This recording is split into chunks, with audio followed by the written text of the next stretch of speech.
قال اللہ تبارک و تعالی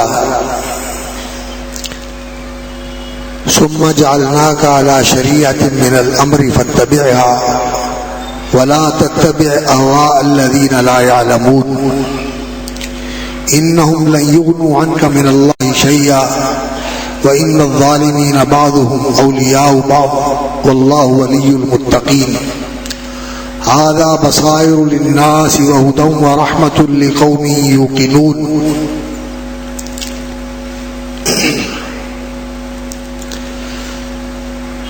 فضیلت باب مولانا محمد ابراہیم بٹی حافظہ اللہ وعافا وحیاہ اللہ ورعاہ اور دیگر فضیلت مآب علماء کرام اور عزت مآب قابل احترام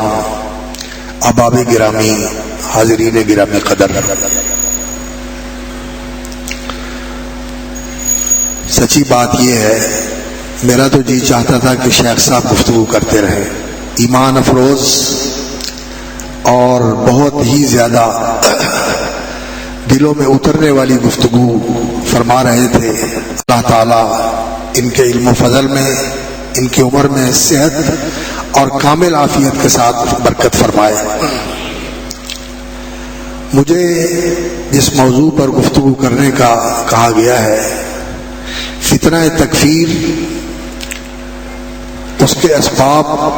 اور اس کا حل. تکفیر عربی زبان کا لفظ ہے جس کا معنی ہوتا ہے لوگوں پر کفر کے فتوے لگانا، لوگوں کو کافر قرار دینا اور کفر کے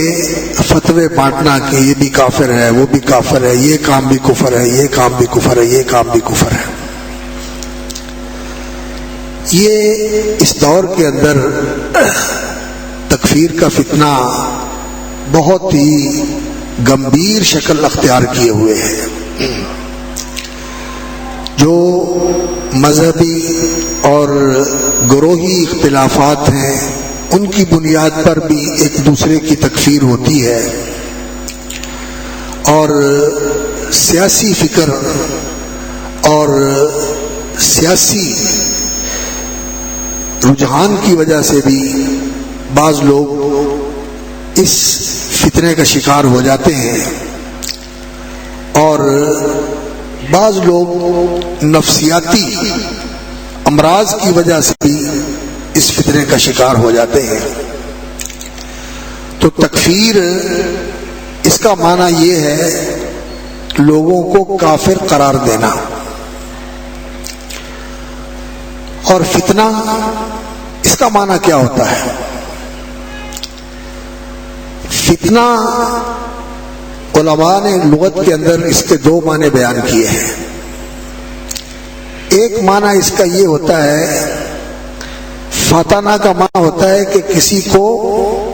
متزلزل کر دینا، مضطرب کر دینا، اسے بے چین کر دینا، اسے سکون کے ساتھ ٹھہرا ہوا اور کھڑا ہوا نہ چھوڑنا، ڈاواں ڈول کر دینا. سمجھے بات؟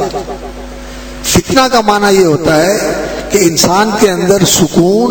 اطمینان، ٹھہراؤ، استقامت اور استقرار نہ رہے،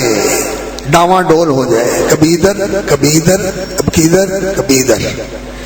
یہ فتنہ ہوتا ہے. اور ایک معنی فتنے کا جو عام طور پر کیا جاتا ہے وہ امتحان ہوتا ہے. کہا جاتا ہے کہ سونے کو پگھلایا اس کا کھوٹ نکالنے کے لیے تاکہ وہ زر خالص بن جائے، خالص سونا ہو جائے، اس میں کوئی ملاوٹ اور دوسری کثافت نہ رہے، خالص سونا بن جائے. تو امتحان کے لیے بھی فتنے کا لفظ استعمال ہوتا ہے. جیسا کہ قرآن مجید میں اللہ رب العزت نے فرمایا انما اموالکم واولادکم فتنہ، کہ تمہارے مال اور تمہاری اولادیں تمہارے لیے امتحان ہیں.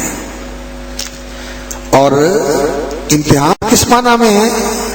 کہ انسان ان کے ہوتے ہوئے کیا دین کے تقاضے پورے کرتا ہے یا ان کو راضی رکھنے کے لیے اور ان کے تقاضے پورے کرنے کے لیے دین کے تقاضوں کو چھوڑ دیتا ہے. یہ امتحان ہے. اور اس امتحان کے اندر ہوتا کیا ہے؟ انسان ڈاواں ڈول ہو جاتا ہے، اس کے اندر استقامت نہیں رہتی. علامہ ابن فارس رحمۃ اللہ علیہ نے فرمایا، وہ فرماتے ہیں کہ فتنے کے اندر جو اصلی معنی ہے وہ اضطراب اور تزلزل ہے، کہ انسان ایک جگہ پہ ٹھہرا نہیں رہتا، اپنی جگہ جہاں کھڑا کیا گیا ہے وہاں سے ہل کے ادھر ہو جاتا ہے. اور اسی طرح ایک اور معنی بھی کیا جاتا ہے فتنے کا کہ والفتنة اشد من القتل، کہ فتنہ جو ہے یہ قتل سے، کسی کو قتل کر دینا اس سے بڑھ کر یہ بات ہے کہ اس کو فتنے میں ڈال دینا. اس کا معنی علماء اس طرح کرتے ہیں کہ اس سے مراد تعذیب، تشدد کے ذریعے انسان کو اس کے عقیدے، اس کے راستے، اس کے دین، اس کی شریعت سے ہٹانے کی کوشش کرنا، عذاب دے کر. جیسا کفار مکہ رسول اکرم صلی اللہ علیہ وسلم کی زندگی میں مسلمانوں کو تشدد کا نشانہ بناتے تھے، ان پر ظلم کرتے تھے. حضرت سمیہ رضی اللہ تعالیٰ عنہ پر ظلم کیا گیا، حضرت عمار ابن یاسر رضی اللہ تعالیٰ عنہ کے خالد خاندان پر ظلم کیا گیا. تو نبی صلی اللہ علیہ وسلم نے فرمایا، اصبروا یا آل یاسر فإن موعدکم الجنہ. آل یاسر صبر کرنا، تمہارا وعدہ جنت ہے انشاءاللہ والعزیز، جنت پہنچو گے. سب یہ ساری تکلیفیں اور ساری سزائیں اور سارے عذاب بھول جاؤ، جو دکھ اٹھائے ہیں یہ سب بھول جاؤ گے. تو تشدد کرنا یہ بھی فتنہ ہے، اور چکما دینا، لالچ دینا، تحریص اور ترغیب کے ساتھ کسی کو اس کے دین اور اس کے موقف سے ہٹا دینا یہ بھی فتنہ ہے. تو فتنے کا اصل معنی یہ ہے کہ انسان کو اس کی جگہ سے ہٹا دیا جائے. کبھی تشدد سے ہوتا ہے، کبھی للچا کے ہوتا ہے، اور کبھی جو ہے انسان کا امتحان ہوتا ہے اور انسان اس امتحان میں ڈاواں ڈول ہو جاتا ہے. تو تکفیر کا فتنہ یعنی ایسا فتنہ جس نے لوگوں کو تکفیر کے معاملے میں اتنا جری کر دیا، اتنا دلیر اور بے باک کر دیا کہ وہ کفر کی مشین لگا کے بیٹھے ہوئے ہیں، ہر ایک کے اوپر کفر کا فتویٰ لگا دیتے ہیں کہ یہ کافر ہے، یہ کافر ہے، یہ کافر ہے، یہ کافر ہے، یہ کفر ہے، یہ کفر ہے. اللہ اکبر. واقعتاً یہ دور بڑا پرفتن دور ہے، اور فتنہ جو ہوتا ہے وہ بہت ہی زیادہ آزمائش کا سبب بنتا ہے. اور اللہ رب العزت سے دعا کرتے رہنا چاہیے، اللہم انا نعوذ بک من مضلات الاہواء والفتن. اے اللہ ہمیں محفوظ رکھنا ایسے افکار سے. ہوا کا معنی ہوتا ہے کہ انسان کے اندر ایک داعیہ، ایک جذبہ اور ایک فکر ہے، اور وہ فکر انسان کو اچھی لگتی ہے، اور انسان اس فکر کو اپنا لیتا ہے، پھر اس کو دین بنا لیتا ہے، اور پھر اس کی وجہ سے انسان صحیح دین سے ہٹ جاتا ہے. الاہواء. اللہ رب العزت نے قرآن مجید میں فرمایا، ثم جعلناک علی شریعۃ من الامر فاتبعها ولا تتبع اهواء الذین لا یعلمون. ہوا انسان کی خواہش ہوتی ہے، انسان کی چاہت ہوتی ہے، انسان کی رغبت ہوتی ہے، انسان کا رجحان ہوتا ہے. تو انسان کا جو رجحان ہے، کسی کا کچھ ہوتا ہے، کسی کا کچھ ہوتا ہے. یہ رجحان مضبوط ہوا، توانا ہوا، جڑ پکڑ گیا، اور پھر انسان نے اس کو اپنا لیا،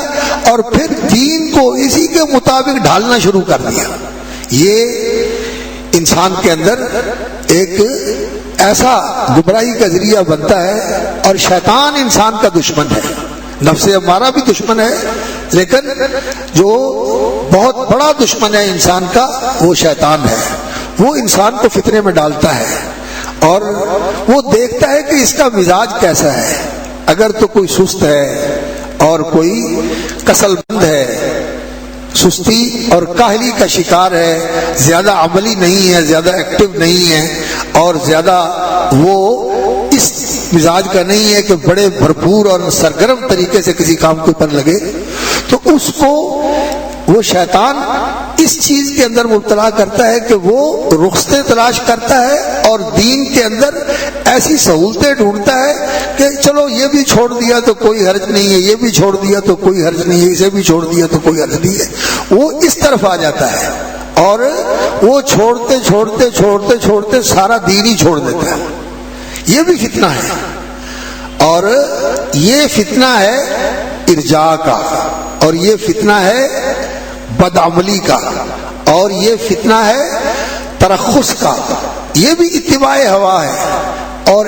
کچھ لوگوں کو وہ دیکھتا ہے کہ اس کے اندر دینداری کا جذبہ ہے، یہ چاہتا ہے کہ میں عبادت میں سرگرم رہوں اور میں بہت عبادت کروں، اور میں اتنی عبادت کروں کہ سب سے بڑھ جاؤں میں عبادت کے اندر، اور اس کے اندر عبادات کے معاملے میں اور جو دینی امور ہیں ان کے معاملے میں شدت، غلو اور انتہا پسندی آ جاتی ہے۔ وہ جو چیز جہاں ہے اس کو وہاں رہنے کی بجائے اتنا زیادہ بڑھاتا ہے کہ باقی دوسری چیزوں کو گھٹا کر سب کچھ اسی کو بنا دیتا ہے۔ یہ غلو کا فتنہ، یہ تشدد کا فتنہ اور یہ افراد کا فتنہ، یہ اور بھی زیادہ سنگین اور بھی زیادہ خطرناک ہے۔ کیوں کہ وہ جو چھوڑنے والا فتنہ ہے اس پہ کہ تو انسان کو کسی وقت ضمیر ملامت کرتا ہے کہ تم کیا کر رہے ہو، اس کے واپس آنے کی امید ہوتی ہے، لیکن یہ تو سمجھتا ہے کہ میں نیکی کر رہا ہوں، میں تو بڑا پاک باز اور بڑا دیندار ہوں اور تقوی شعار ہوں، اس لیے اس کے واپس آنے کا امکان کم ہوتا ہے۔ میرا خیال ہے اذان کا جواب دے دینا چاہیے۔ اللہ اکبر، اللہ اکبر، اللہ اکبر، اللہ اکبر، اشہد ان لا الہ الا اللہ، اشہد ان لا الہ الا اللہ، اشہد ان محمد رسول اللہ، اشہد ان محمد رسول اللہ، وانا اشہد ان لا الہ الا اللہ وحدہ لا شریک لہ، واشہد ان محمد عبدہ ورسولہ، رضیت باللہ ربا وبالاسلام دینا وبمحمد صلی اللہ علیہ وسلم رسول النبی، لا حول ولا قوة الا باللہ، لا حول ولا قوة الا باللہ، لا حول ولا قوة الا باللہ، لا حول ولا قوة الا باللہ، اللہ اکبر، اللہ اکبر، لا الہ الا اللہ۔ اللهم صل على محمد وعلى ال محمد كما صليت على ابراهيم وعلى ال ابراهيم انك حميد مجيد، اللهم بارك على محمد وعلى ال محمد كما باركت على ابراهيم وعلى ال ابراهيم انك حميد مجيد۔ اذان یہ اسلام کا شعار ہے اور اسلام کی مکمل دعوت ہے۔ رب هذه الدعوت التامہ، یہ اسلام کی مکمل دعوت ہے اور یہ ہماری دعوت ہے۔ تو جس زبان سے بھی یہ شعار بلند ہوتا ہے اور اسلام کی وہ دعوت پیش کرتا ہے تو اس کا قبولیت سے جواب دینا نبی صلی اللہ علیہ وسلم نے حکم دیا ہے، اس لیے ہم اس کا احترام کرتے ہیں۔ ہم وہ نہیں ہیں جو کہتے ہیں کہ اس کو نعوذ باللہ ایسے کہہ دو، آپ جانتے ہیں لوگ ایسا کرتے ہیں، لیکن الحمدللہ ہم اہل الحدیث ہیں اور اہل السنہ ہیں، اور صحیح معنوں میں اہل السنہ والجماعہ ہیں۔ ہم اہل السنہ، سنت رسول اللہ صلی اللہ علیہ وسلم کی، خلفائے راشدین کی، صحابہ اور تابعین، اتباع التابعین اور تبع الاتباع کی، جو ان کی سنت ہے قرون الخیر کی، اس کا اہتمام کرتے ہیں کہ اس کے اوپر قائم رہیں اور اس جماعت سے اپنے آپ کو جوڑے رکھیں جو رسول اللہ صلی اللہ علیہ وسلم کی جماعت ہے، جس کے امام محمد الرسول اللہ صلی اللہ علیہ وسلم امام الانبیاء والمرسلین ہیں، اور اس جماعت کے جو ارکان اور اس کے جو پیروکار ہیں وہ آپ کے صحابہ اور آپ صلی اللہ علیہ وسلم کے اہل بیت اور آپ صلی اللہ علیہ وسلم کے زمانے کے مسلمان، اور اس کے بعد کے جو مسلمان الذین تبعوہم بإحسان، جو ان کے پیچھے چلے، یہ اہل السنہ والجماعہ ہیں۔ اگرچہ بعض لوگوں نے اپنے ساتھ یہ لقب لگایا ہوا ہے، لیکن ان کا عمل اور ان کا وتیرہ وہ اس کی موافقت نہیں کرتا۔ ہماری دعا یہ ہے کہ اللہ رب العزت جو اپنے آپ کو اہل السنہ والجماعہ کہتا ہے، ہمیں ان سمیت اللہ رب العزت صحیح معنوں میں اہل السنہ والجماعہ بننے کی توفیق عطا فرمائے۔ ہم دعا کرتے ہیں اور ہم خیر خواہی کا جذبہ رکھتے ہیں، سب کے لیے دعوت دیتے ہیں۔ ہم کہتے ہیں کہ آئیے، ہمیں اس سنت کی طرف آ جانا چاہیے جو صحیح حدیث کے اندر موجود ہے، اور اس جماعت کے اندر شامل ہو جانا چاہیے جو صحابہ کی جماعت ہے، جو تابعین کی جماعت ہے، جس کے لیے نبی صلی اللہ علیہ وسلم نے کہا کہ خیر الناس قرنی، سب سے بہترین لوگ میرے زمانے کے لوگ ہیں، اور پھر اس کے بعد والے، اور پھر اس کے بعد والے، اور ایک روایت میں آتا ہے پھر اس کے بعد والے۔ تو اس جماعت کے ساتھ شامل ہونا چاہیے۔ تو خیر، میں عرض کر رہا تھا آپ کو فتنے کے حوالے سے کہ فتنہ جو ہے اس کا اصل مفہوم یہ ہے کہ انسان کو اس کی جگہ پر رہنے نہ دیا جائے، اسے ہلا دیا جائے، ڈگمگا دیا جائے، ڈاواں ڈول کر کے ادھر ادھر ہٹا دیا جائے، ہلا دیا جائے، یہ فتنہ ہوتا ہے۔ اور تکفیر کا فتنہ جو ہے یہ ایسا ہے کہ وہ لوگ خود اس فتنے میں مبتلا ہوئے، کس وجہ سے؟ شدت پسندی، غلو، انتہا پسندی کی وجہ سے، کہ جذبہ نیکی کا ہے، قرآن پڑھتے ہیں، پڑھے ہی جاتے ہیں، لیکن پڑھتے ہیں سمجھے بغیر۔ رسول اللہ صلی اللہ علیہ وسلم نے فرمایا تم اپنی تلاوت کو ان کی تلاوت کے سامنے ہیج سمجھو گے، بہت پڑھیں گے قرآن، لیکن لا یجاوز حناجرہم یا تراقیہم، یہاں سے نیچے نہیں جائے گا، دل میں نہیں اترے گا، اس کا شعور اور اس کی سمجھ نہیں ہوگی، بس قرآن پڑھ رہے ہیں۔ اور جیسے میرے محترم فضیلت الشیخ بھائی مولانا ابراہیم بٹی بتا رہے تھے آپ کو کہ یہ گروہ، خوارج کا گروہ، یہ سب سے پہلے رونما ہونے والا اور سب سے پہلے امت مسلمہ کے اندر فتنہ پروری اور فتنہ انگیزی کرنے والا بڑا ہی خطرناک گروہ تھا، جس کے بارے میں نبی صلی اللہ علیہ وسلم نے، جیسے شیخ نے آپ کو سنایا، بہت ہی زیادہ تاکید فرمائی۔ اور یہ اس فتنے کا شکار ذہنی طور پر لوگ اس وقت بھی موجود تھے جب رسول اکرم صلی اللہ علیہ وسلم حیات تھے آپ کے سامنے، انہوں نے نبی صلی اللہ علیہ وسلم پر بھی اعتراض کر دیا، نبی صلی اللہ علیہ وسلم پر بھی اعتراض کر دیا۔ آپ صلی اللہ علیہ وسلم نے تقسیم فرمائی تو آپ صلی اللہ علیہ وسلم کی جو تقسیم تھی وہ مصلحت کے مطابق تھی، کسی کو جتنی ضرورت تھی اس کے مطابق دے دیا، کسی کی دلداری کرنے کے لیے اسے زیادہ دے دیا، اور جو پکا اور مخلص ہے اس کے دین کے اوپر اعتماد کرتے ہوئے اس کو تھوڑا دے دیا۔ نبی صلی اللہ علیہ وسلم اس چیز کو سمجھتے تھے، جانتے تھے کہ اس کی ضرورت ہے، اس کے لیے تالیف قلب کی ضرورت ہے، تو اس نے یہ کہہ دیا کہ یہ ایسی تقسیم ہے جو عدل کے خلاف ہے۔ تو آپ نے فرمایا اگر میں عدل نہیں کرتا تو عدل کون کرے گا؟ یعنی یہ کہ جو میرے ذہن میں ایک معیار ہے، جو کسی نے اس معیار سے جو میں نے اپنے ذہن میں ایک ٹھہرایا ہوا ہے اور قائم کیا ہوا ہے، اس معیار سے ہٹ کر کام کیا تو چلو جی بس اس پہ اس کو انڈر لائن کر دیا اور اس پر سرخ نشان کھینچ دیا کہ یہ ٹھیک نہیں ہے، یہ غلط ہے، نعوذ باللہ۔ رسول اکرم صلی اللہ علیہ وسلم کے بارے میں یہ کہہ دیا تو کسی نے کہا یا رسول اللہ اجازت دیں، اگر یہ ایسا گستاخ ہے تو اس کا ساری قلم کر دیے، چھوڑے اس کو، رہنے دیں، آزمائش ہے۔ اس کی طرح کے لوگ جو ہیں وہ اس کے جو اس کا اصل ہے، اسی اصل سے ایک جماعت نکلے گی اور وہ امت کے اندر بہت بڑا فتنہ برپا کرے گی، اور وہ یہی لوگ ہوں گے جو شدت اور غلو پسندی کی وجہ سے دین کے اندر شدت والے جانب جو ہے ان کا رجحان اور ان کا میلان ہوگا، اور یہ دیندار لوگوں کے لیے بہت خطرناک ہے۔ رسول اکرم صلی اللہ علیہ وسلم نے خاص طور پر یہ فرمایا ایاکم والغلو فإن الغلو اہلک من کان قبلکم، غلو سے بچو۔ غلو کا معنی کیا ہوتا ہے؟ کسی چیز کو بڑھا دینا۔ غلا کا معنی ہوتا ہے چیزوں کی قیمتوں کا بڑھ جانا۔ غلا عربی زبان میں کہتے ہیں ھذا شیء غال، یہ بڑی اونچی قیمت والی چیز ہے، اور غلا جو ہے غلو، غلا یغلو غلوا، یہ بڑھنے کو کہتے ہیں۔ تو کسی چیز کو جو اس کا مقام ہے دین کے اندر وہاں سے بڑھا کر اس کو، یعنی ایک چیز سنت ہے آپ اس کو فرض بنا دیں، ایک چیز واجب ہے آپ اس کو دین کا اساسی رکن بنا دیں کہ دین ہے اس چیز کا نام۔ تو یہ چیزیں جو ہیں یہ دین کی حقیقت کو بدل دیتی ہیں، دین کی حیت کو بدل دیتی ہیں اور چیزوں کے مقام کو بدل دیتی ہے۔ بظاہر یہ دینداری ہوتی ہے،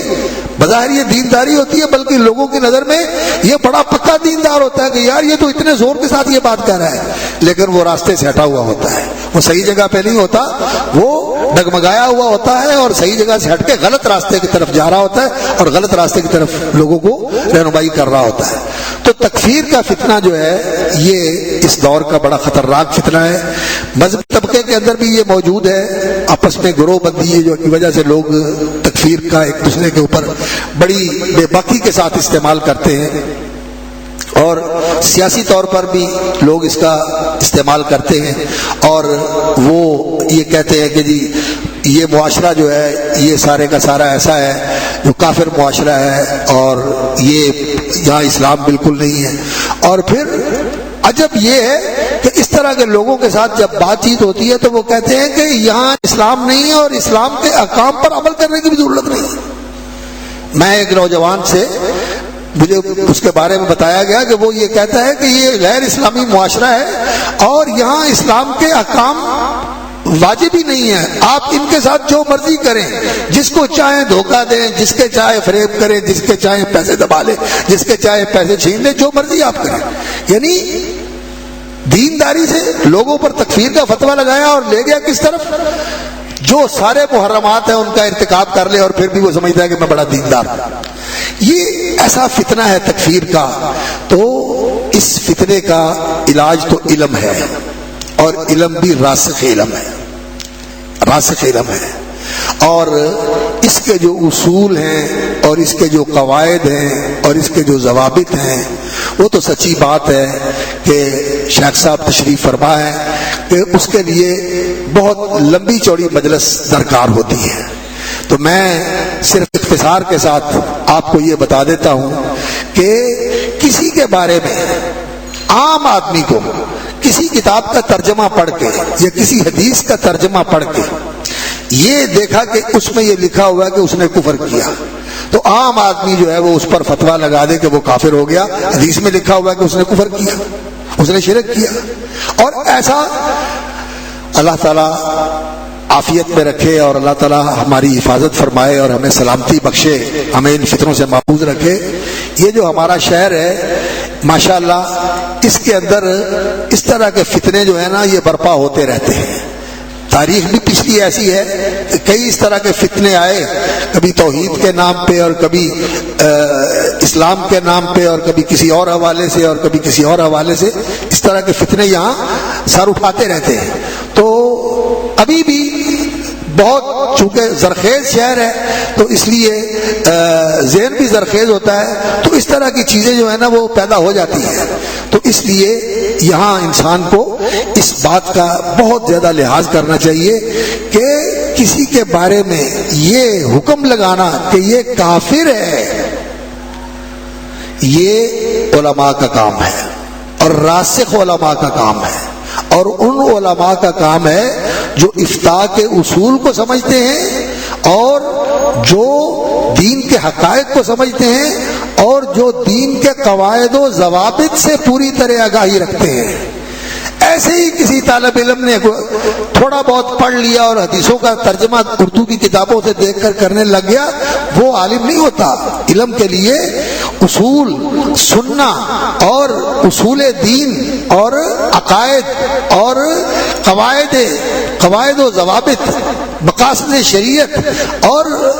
خاص طور پر صحابہ اور تابعین کے اقوال، ان کے فتاوی جات اور ان کے جو اقوال ہیں، ان چیزوں کو بہت اچھی طرح گہرائی کے ساتھ پڑھنا ضروری ہے،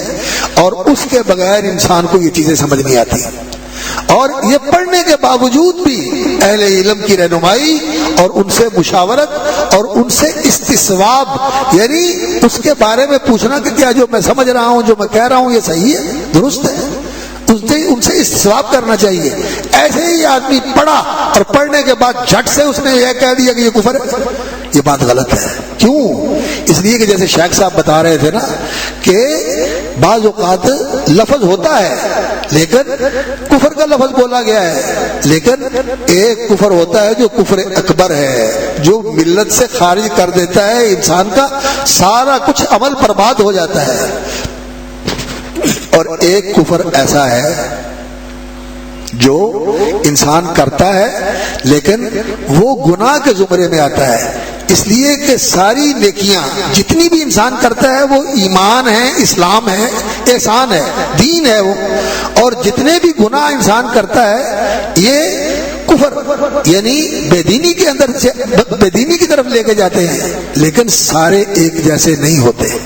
علماء اس چیز کو سمجھتے ہیں، اور کس سے سمجھتے ہیں؟ اپنے پاس سے نہیں، اپنی عقل کو استعمال کر کے نہیں، قرآن اور حدیث کی نصوص کو سامنے رکھ کر۔ امام بخاری رحمۃ اللہ علیہ نے یہ آیت ذکر کی ہے، وَإِن طَائِفَتَانِ مِنَ الْمُؤْمِنِينَ اقْتَتَلُوا فَأَصْلِحُوا بَيْنَهُمَا فَإِن بَغَتْ إِحْدَاهُمَا عَلَى الْأُخْرَى فَقَاتِلُوا الَّتِي تَبْغِي حَتَّى تَفِيَّ إِلَى أَمْرِ اللَّهِ فَإِن فَاءَتْ فَأَصْلِحُوا بَيْنَهُمَا إِنَّ اللَّهَ يُحِبُّ الْمُقْسِطِينَ إِنَّمَا الْمُؤْمِنُونَ إِخْوَةٌ۔ مسلمانوں کے دو گروہ آپس میں لڑ پڑے، آپس میں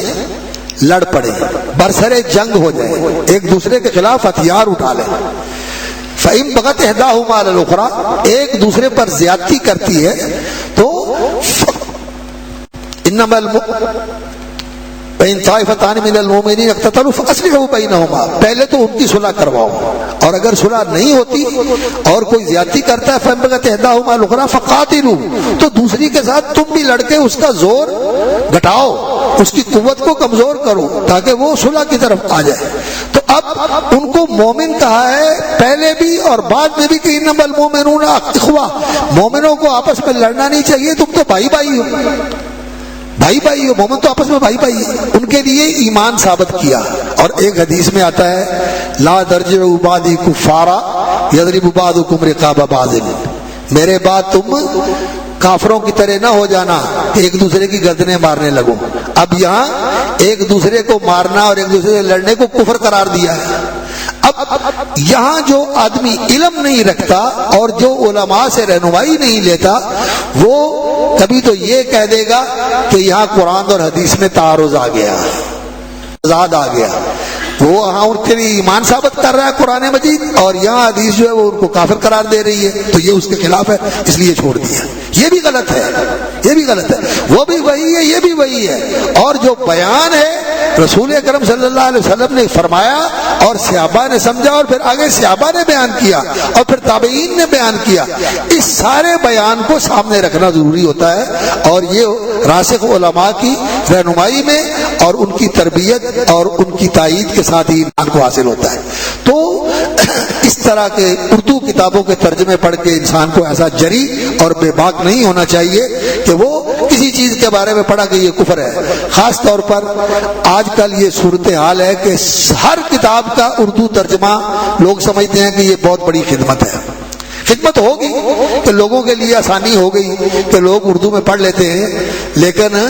اس کی وجہ سے لوگوں میں جرأت بھی بہت زیادہ آ گئی۔ عربی کے الفاظ پڑھنے بھی نہیں آتے اور سمجھ بھی نہیں آتی، عربی لغت سے بھی صحیح فائدہ نہیں اٹھا سکتے، لیکن صرف اردو پڑھ کے وہ جناب علی بڑے مفتی اعظم بھی بنے ہوئے ہیں اور بڑے مجتہد اعظم بھی بنے ہوئے ہیں، اور لوگوں کی رہنمائی کرتے ہیں اور لوگوں کو بتاتے ہیں کہ ہم تو صحیح دین کی رہنمائی کرنے والے ہیں، یہ علماء تو لوگوں کو اندھیرے میں رکھتے ہیں۔ حضرات ایسی بات نہیں ہے۔ فتنہ جو ہے جب آتا ہے تو علماء کو اس کی سمجھ آتی ہے کہ یہ فتنہ ہے، اور جب آتا ہے علماء اسی وقت سمجھ جاتے ہیں، اور جب بہت سارے لوگ اس کا شکار ہو کے اس میں مبتلا ہو کے غلط راہوں پہ نکل جاتے ہیں تو پھر لوگوں کو پتہ چلتا ہے کہ یار وہ تو فتنہ تھا، وہ تو فتنہ تھا، وہ تو ہمیں اصل جگہ سے ہٹا کر کسی اور طرف لے گئے تھے اور اب وہاں سے ان کو واپس آنا پڑا ہے، وہ تو ایک فتنہ تھا۔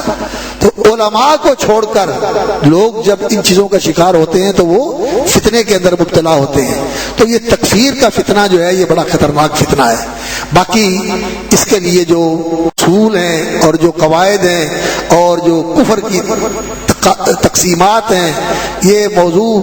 تو بڑا مفصل موضوع ہے، اور اس کے لیے بہت ساری انسان کو بصیرت اور تحمل بھی چاہیے، اور اس کے لیے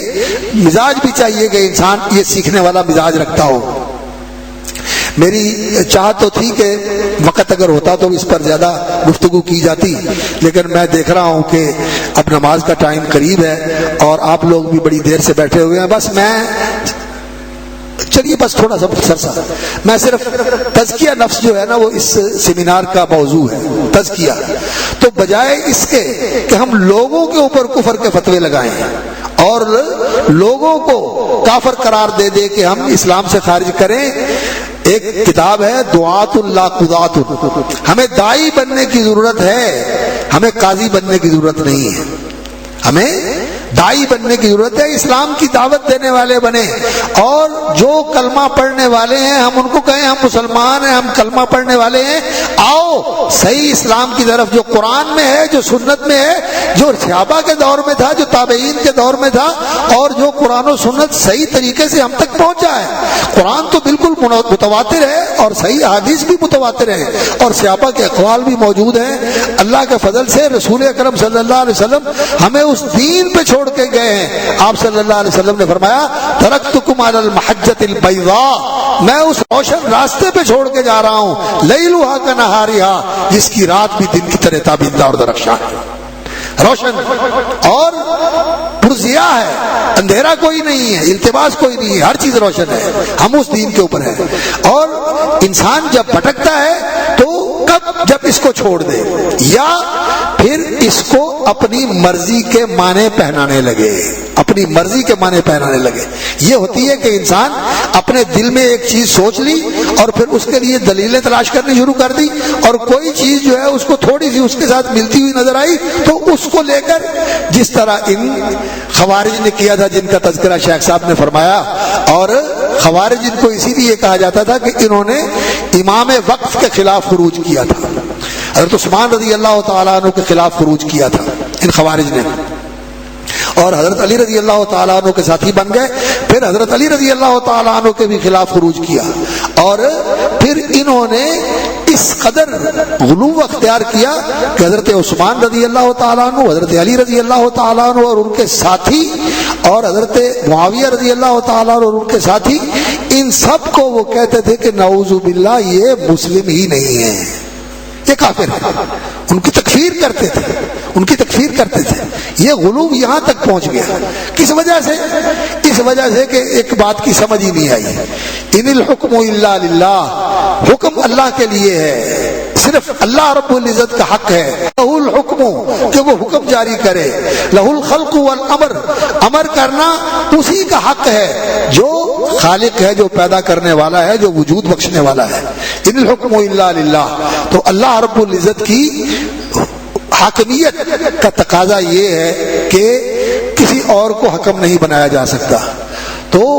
وہ کہنے لگے کہ آپ نے تو تحکیم کی ہے، حکم بنا دیا ہے عمر بن عاص کو اور ابو موسیٰ اشعری رضی اللہ تعالی عنہما وعن صحابت اجمعین، تو آپ تو کفر کا ارتکاب کر لیا۔ اب ان کو اس بات کی سمجھ نہیں آئی کہ حکم کا معنی یہاں کیا ہے، اور جو حکم بنایا جاتا ہے وہ اس لیے کہ قرآن و سنت کی روشنی میں جو صحیح بات ہے اس کا فیصلہ کر کے وہ بتا دیا جائے، یہ جائز ہے۔ اللہ رب العزت نے قرآن مجید میں اس کی تعلیم بھی دی ہے۔ شکار کے معاملے میں جب کوئی حاجی جو ہے وہ شکار کر لیتا ہے، یحکم بذوی عدل منکم، اور اسی طرح اللہ رب العزت نے فبعثوا حکما من اہلہ وحکما من اہلیہ، میاں بیوی کے درمیان اختلاف ہو جاتا ہے تو ان کا فیصلہ کرنے کے لیے بھی ثالثی بینچ جو ہے اس کو کھڑا کرنے کی رہنمائی فرمائی ہے۔ تو اللہ رب العزت نے حکم بنانے کی تعلیم دی ہے، لیکن انہوں نے صرف ایک چیز کو لے لیا اور اسی کو لے کر اتنی جرت آئی کہ نبی صلی اللہ علیہ وسلم کے ان صحابہ کے اوپر نعوذ باللہ، حضرت علی رضی اللہ تعالیٰ عنہ، حضرت عثمان رضی اللہ تعالیٰ عنہ، حضرت عبداللہ بن عباس رضی اللہ تعالیٰ عنہ، ان کے اوپر انہوں نے کفر کے فتوے لگا دیے اور ان کے خلاف تلوار اٹھا لی انہوں نے۔ حضرت عبداللہ بن عباس رضی اللہ تعالیٰ عنہ کو حضرت علی نے بھیجا اور انہوں نے ان سے جا کر بات کی، تو 12,000 تھے جن میں سے 6,000 جو تھے یا 8,000 وہ واپس آ گئے، انہیں بات سمجھ میں آ گئی کہ ہم غلط ہیں۔ تو جہالت کی وجہ سے، کم علمی کی وجہ سے اور نفسیاتی مرض کی وجہ سے انسان اس فتنے کا شکار ہو جاتا ہے، اس لیے ایسا نہیں ہونا چاہیے۔ اور ایک اور جو ذرا باریکی کی بات میں آپ کو بتانے لگا ہوں، یہ لوگ جو ہوتے ہیں نا، جو اس چیز کا شکار ہوتے ہیں، وہ اصل میں ان کے اندر احساس محرومی ہوتا ہے۔ وہ سمجھتے ہیں کہ یہ چیز ہمیں نہیں ملی، یہ میرے پاس نہیں ہے، یہ اس کے پاس ہے، یہ اس کے پاس ہے، یہ اس کے پاس ہے، میرے پاس یہ چیز نہیں ہے۔ اور پھر وہ اپنے آپ کو مظلوم سمجھتا ہے، محروم بھی ہوتا ہے اور پھر مظلوم سمجھتا ہے کہ میرے ساتھ زیادتی ہوئی ہے۔ تو پھر اس کا انتقام لینے کے لیے ان کے خلاف ایسا انتقام کا جذبہ ابھرتا، کہتا ہے یہ بھی کافر ہے، یہ بھی کافر ہے، یہ بھی کافر ہے، یہ بھی کافر ہے۔ یہ نفسیاتی مرض ہوتا ہے، یہ نفسیاتی مرض ہے، اور شیطان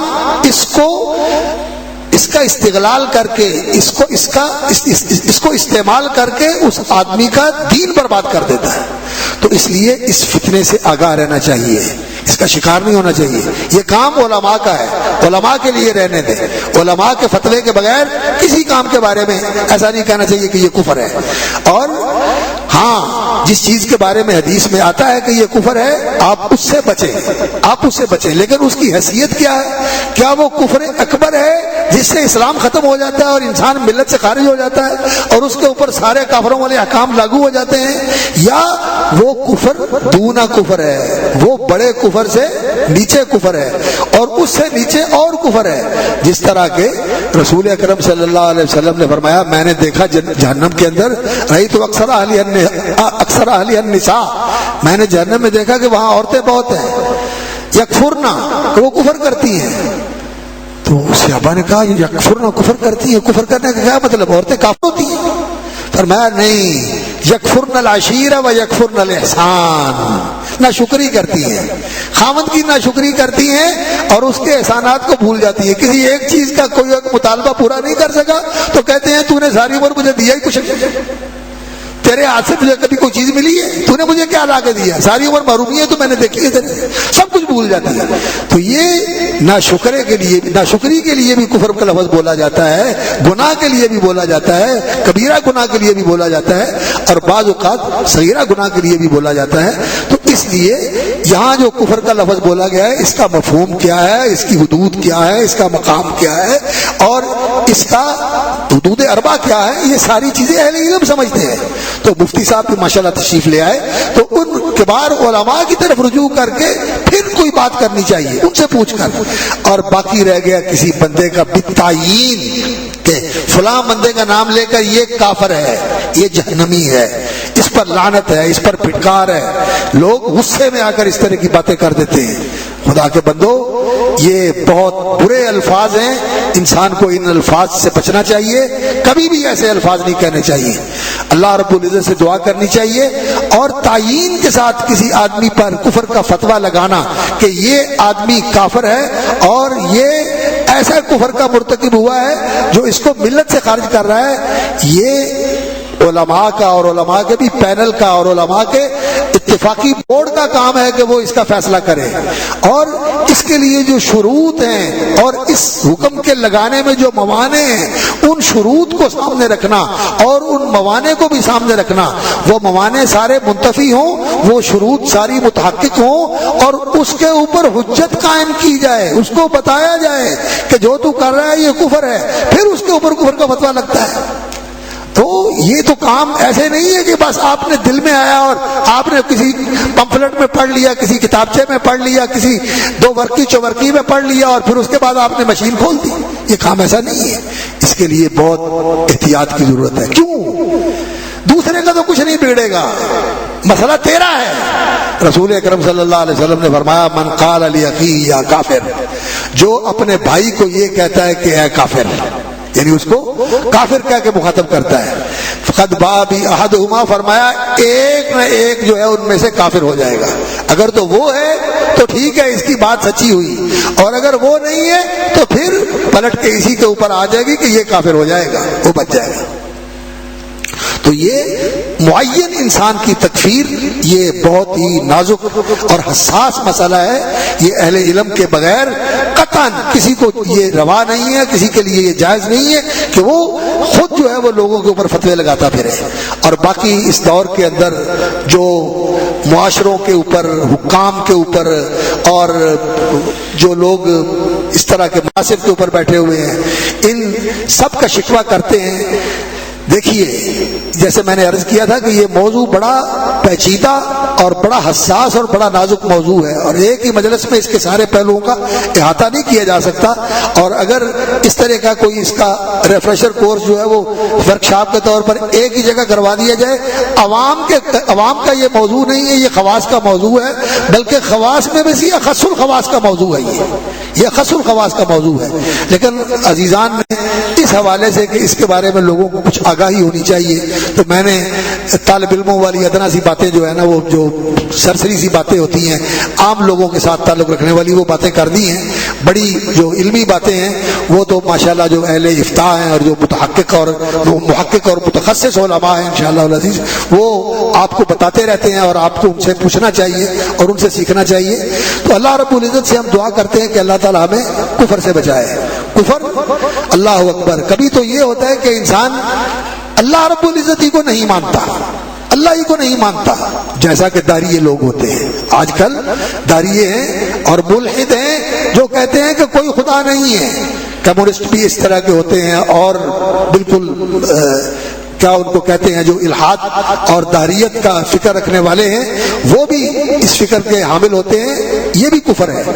اور کئی لوگ جو ہے دین کی بات ان کے سامنے آتی ہے وہ اللہ کا انکار کر دیتے ہیں، رسول اللہ صلی اللہ علیہ وسلم کی بات آتی ہے رسول اللہ صلی اللہ علیہ وسلم کا انکار کر دیتے ہیں۔ تو یہ اللہ رب العزت کا انکار کر دینا، اللہ کے رسول کا انکار کر دینا، یہ کفر ہے۔ اور جو رسول اکرم صلی اللہ علیہ وسلم کی بات ہے یا اللہ رب العزت کی بات ہے، قرآن کا کوئی حکم ہے،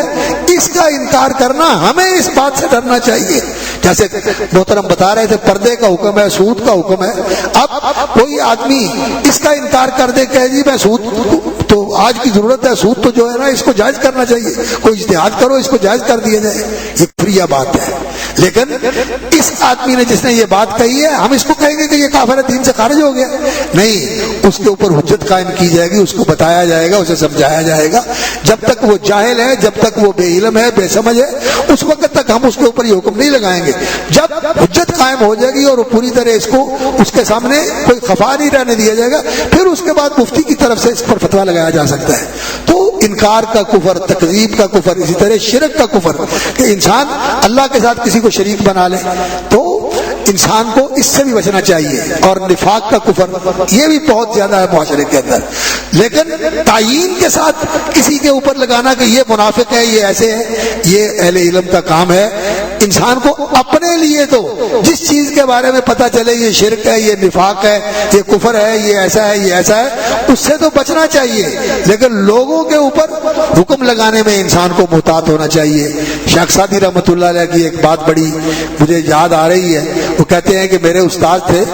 میں نے جب ان سے تربیت لی اور تربیت لینے کے بعد جب میں ان سے رخصت ہونے لگا تو